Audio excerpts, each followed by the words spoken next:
If you're repeating yourself, chasing people down, and wondering why your team isn't following through, you're not alone. Let me say this loud and clear. Your team isn't lazy. They're confused. And what looks like a motivation problem is often a clarity problem. And when clarity disappears, accountability goes with it. So today, I'm breaking down the real reason things slip through the cracks and why the follow-through problem in your team isn't about effort. It's actually about structure. Let's fix that gap that's slowing your team down. Welcome to Female Founder Unplugged, the show where we cut through the noise and have a real, raw conversation about what it takes to build and scale a successful business as a female entrepreneur. I'm Lindsay White, people strategy expert, leadership coach, and fellow founder. And I know firsthand the challenges of scaling sustainably and staying connected to your passion along the way.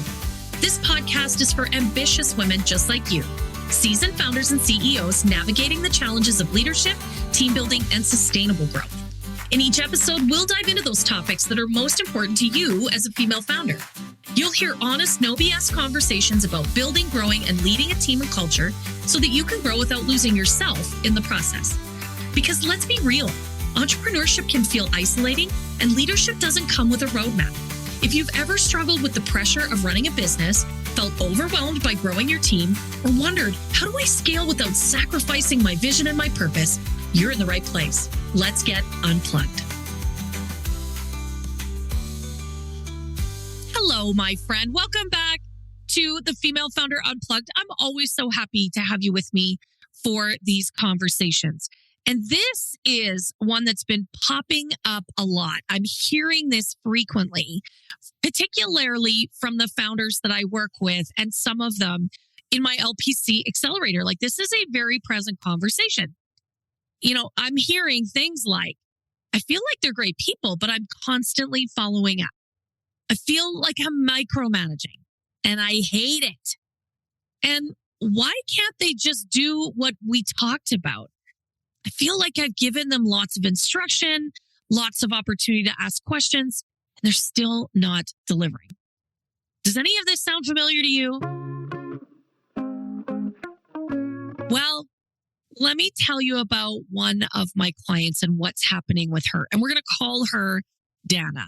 And she recently had a superstar team and was really pleased with how they showed up on paper. But deadlines were starting to slip, meetings were going off the rails, and no one was really fully owning their role. And Dana, well, she was exhausted from trying to be the chief everything officer and hold it all together.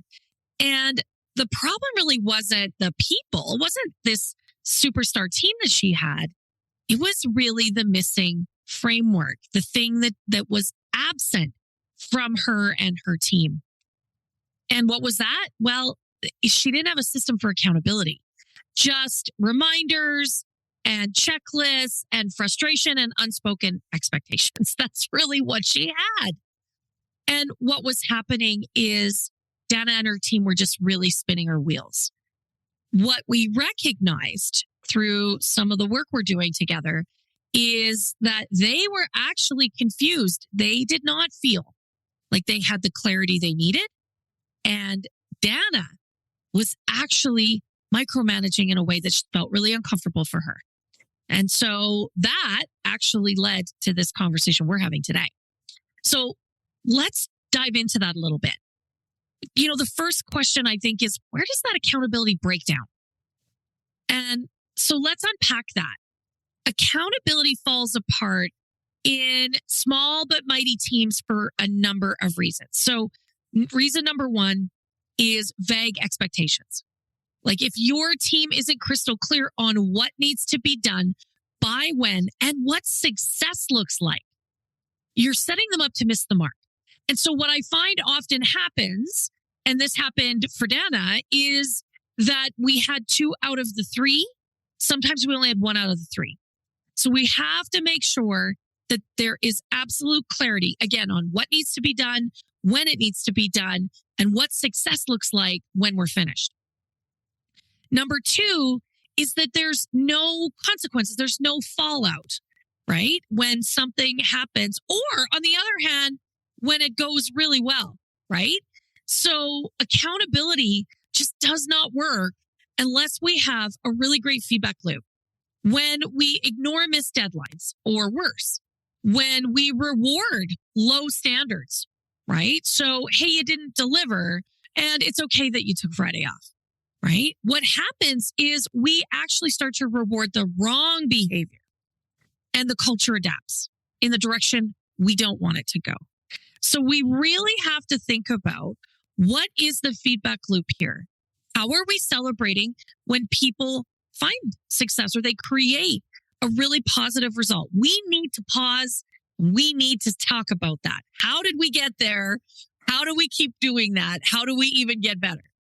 And then on the other hand, we need to have really strong, clear, confident conversations about when things get missed or when there's errors or issues. And that is absolutely key to making sure that we have great accountability. And number 3, my friends, as the chief everything officer, when you're still the safety net, accountability breaks down. If your team knows that you're going to follow up, if they know you're going to fix it, or if they know you're going to clean up the mess, they are not going to step up. That's not leadership. That's enabling. That's creating codependency. And I'm not victim shaming here at all. You're doing your very best. I get it. And this is really hard because if you have a client deliverable and they didn't do it well, you, of course, have to fix it. But then we go back to number 2, which is there's no consequences and we don't talk about it. And there's no feedback, right? So all of these things, these 3 things have to tie together. We need really clear accountabilities. We need a feedback loop that's going to work. And we need them to be in charge, to have ownership. And that means you need to step out. So listen, if you're having to remind someone more than twice, that's not accountability. It's babysitting. And as the CEO, and I mean the chief executive officer, we actually have to get out of babysitting mode and into leadership mode. And that's so important. And the truth is, the shift starts with us. So if this conversation is hitting a little too close to home, you're not failing, but your system is. And what we need to do is start rebuilding this before Q1 hits. We need to start building it right now.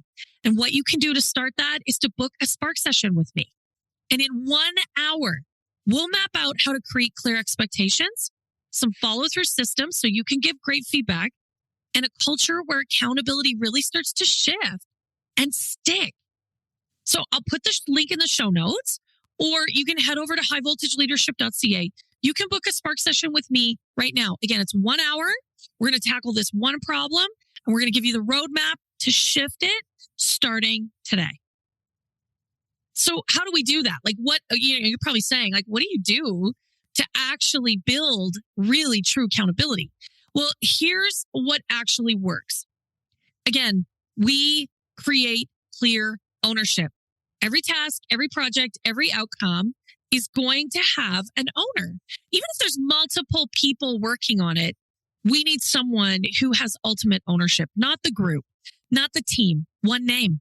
Okay. We're going to give them the authority to actually really dig in and lean into that ownership. We're going to create public commitments. We're going to use shared tools or meetings where people state what they're owning and by when. And that then gives you or whoever else is in charge permission to follow up. So one of the things that I do with my coaching clients, what are you going to do? When are you going to do it? How am I going to know it's done? 3 simple questions that go with the public commitment that make this really powerful. And then leads to the structured follow-up. So thinking about, what do we want our weekly check-ins to look like? Okay. What are those conversations? And I often use the stoplight method. What's green and is going well? What is yellow and there's some roadblocks that we might need to think about? And what is red and we need help? You can talk about scorecards so that we can actually see how people are performing over a period of time. And of course, systems to support them. This is not just vibes. This is real structured follow-up and accountability. And then, of course, we need to talk about what are the consequences? What are the impacts here?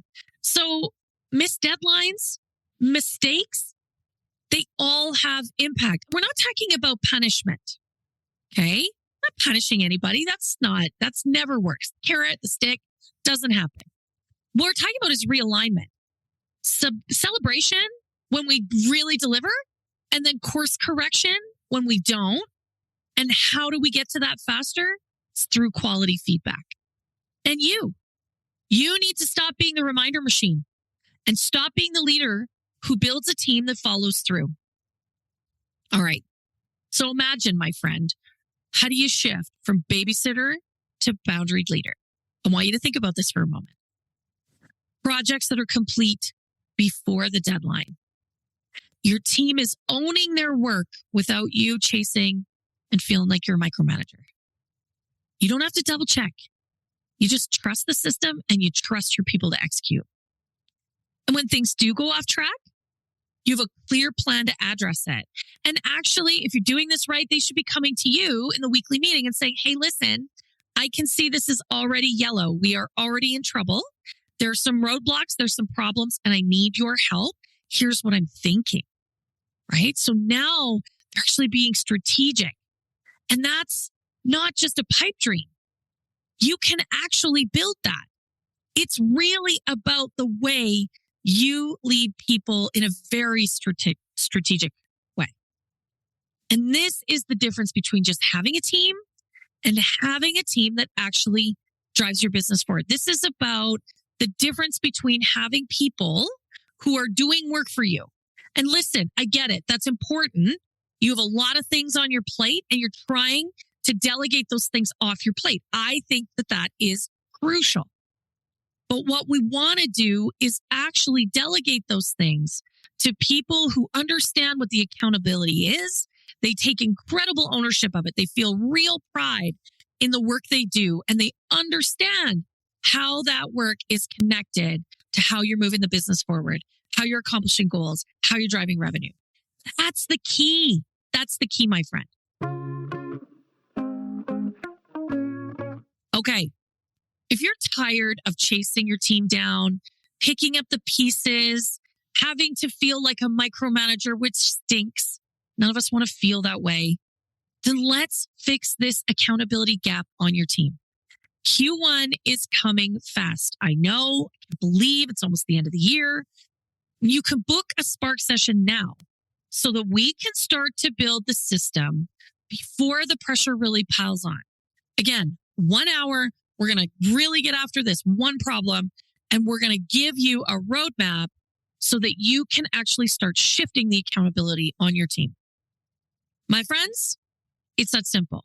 And hey, if you know someone else who is complaining about ownership and accountability issues on their team, this one's for her. And what I would love for you to do is absolutely share this with her. This is so important that we all share this and try and create spaces in our business where people feel awesome about the work they do. They feel like they belong and they get to deliver really incredible work. I mean, that's what lights us all up. That's what we all really want is we want to feel like we get to deliver great work at the end of the day. And I know you do too. So my friends, until next time, lead with heart, grow with purpose. And thanks for tuning into this episode of Female Founder Unplugged. If today's conversation resonated with you, I'd love to hear your thoughts. Connect with me on Instagram at High Volt Leadership and send me your questions or let me know your biggest takeaway. Looking for more strategies on scaling your business, building a powerhouse team, or leading with confidence? Head over to highvoltageleadership.ca or follow me on LinkedIn for exclusive content, resources, and special offers just for listeners. Until next time, keep leading, keep learning, and remember, the real magic happens when you're unplugged. This podcast is produced, mixed, and edited by Cardinal Studio. For more information about how to start your own podcast, please visit www.cardinalstudio.co or email Mike at mike@cardinalstudio.co. You can also find the details in the show notes.